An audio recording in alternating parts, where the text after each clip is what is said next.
नमस्कार, आप देख रहे हैं डॉक्टर साहिब, आपके साथ मैं हूं मुस्कान।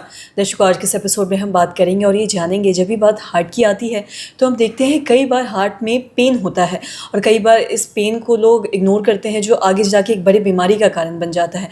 आज हम इसी पे खास बातचीत करेंगे और ये जानेंगे कि अगर बार बार अपने हमारे हृदय में दर्द हो रहा है या फिर ऐसा कोई पेन होता है तो ये किस बीमारी का कारण हो सकता है। इसी पे तमाम जानकारी लेने के लिए आज हमारे साथ मौजूद है डॉक्टर रवि विष्णु प्रसाद। आपको बता दें कि ये हेड ऑफ कार्डियोलॉजी डिपार्टमेंट है और साथ ही IJMS में कार्यरत है। सर नमस्कार, बहुत बहुत स्वागत है आपका।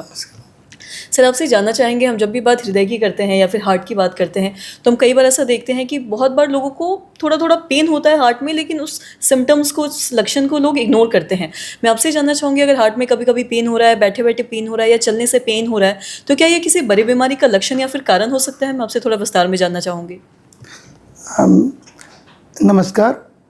हार्ट का जो पेन होता है, स्पेसिफिक अगर पेन की बात करें हार्ट की, तो अगर ये चलने पे अगर आपको दर्द हो रहा है, चलने पे अगर आपको दम फूल रहा है, तब ये हार्ट का बीमारी की तरफ इंडिकेशन करता है।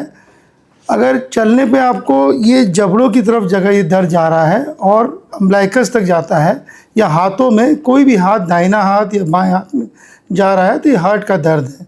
हार्ट का दर्द आपको कभी ऐसा नहीं होगा कि कभी आया कभी गया, ये कभी परसिस्ट करेगा ये, और काफ़ी देर तक रहता है।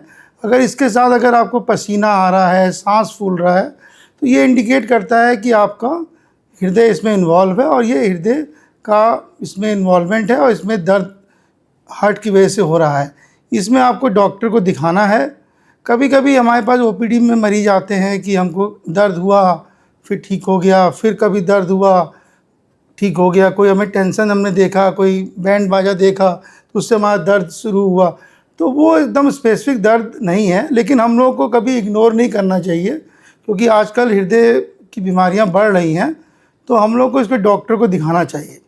और हार्ट के पेन को बहुत नॉर्मल भाषा में, साइंटिफिक वे में अंजाइना पेन भी कहते हैं। तो ये सब बातों को आपको ध्यान रखना होगा।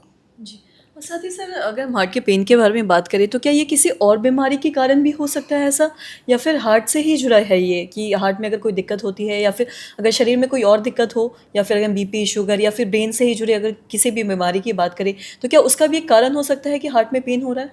हार्ट का जो पेन होता है वो सबसे क्लोज मिमिक, जो सबसे क्लोज DD हम लोग करते हैं, जो वो है गैस्ट्राइटिस का। कभी कभी अगर आपको अत्यधिक गैस्ट्राइटिस या गैस का जलन होता है तो वो आपको मिमिक कर सकता है हार्ट की बीमारी से, क्योंकि वो रेट्रोस्टर्नल, मतलब जो सीना के पीछे आपको जो दर्द हो रहा है उससे आप मरीज़ कंफ्यूज हो सकता है कि मुझे हार्ट का दर्द तो नहीं हो रहा है, लेकिन उसमें आपको गैस के सिम्टम्स और ये सब हो सकते हैं। आपने एक प्रश्न इसमें और किया था कि क्या डायबिटीज़ और हाइपरटेंशन वालों को भी हार्ट का दर्द हो सकता है, क्योंकि डायबिटीज़, हाइपरटेंशन ये सब अगर साथ में किसी मरीज को हो रहा है तो आपको इसमें हार्ट की बीमारी बढ़ने की संभावना हो सकती है। तो इसमें आपको हार्ट के सिम्टम मिल सकते हैं। इसका मतलब ये है कि आपको अपना चेकअप कराना है, आपको हृदय की जांच करवानी पड़ेगी। साथ ही सर, आपसे ये भी जानना चाहेंगे, अगर हम हार्ट के बारे में बात करें तो अगर कुछ ऐसा पेन होता है या दर्द देख रहे हैं बार बार जो भी मरीज़ है, तो उन्हें जाके डॉक्टर से परामर्श लेने की कितनी ज़रूरत है, डॉक्टर को कंसल्ट करने की कितनी ज़रूरत है, ताकि कोई बड़ी दुर्घटना ना हो जाए या फिर बड़ी घटना ना हो जाए? आजकल के संदर्भ में जैसे मैंने बताया कि हृदय का रोग बढ़ रहा है, तो आप इसको कभी नज़रअंदाज नहीं करें। आप इसको हर समय डॉक्टर या प्राइमरी चिकित्सक या उससे अपना संपर्क करें, और वो एक सिंपल इसमें वो रूल आउट कर लेंगे कि हार्ट का दर्द है या गैस का दर्द है या उसकी वजह से है। जी सर, बहुत बहुत शुक्रिया तमाम जानकारी देने के लिए। तो आशा करते हैं दर्शकों की जो तमाम जानकारी है आपके लिए लाभदायक रही हो, आप भी ये समझ पाए होंगे कि अगर हार्ट में बार बार पेन हो रहा है तो ये किस बीमारी के कारण हो सकता है, और साथ ही साथ ऐसे में डॉक्टर से परामर्श लेने की, डॉक्टर को कंसल्ट करने का कितना ज़रूरत है। तो आशा करते हैं दर्शकों की जो तमाम जानकारी है आपके लिए लाभदायक रही हो। तो आज के इस वीडियो में इतना ही। अगर आपने अब तक हमारे चैनल को सब्सक्राइब नहीं किया तो तुरंत कर ले, साथ ही हमारे फेसबुक पेज को लाइक करें। वीडियो देखने के लिए आपका धन्यवाद।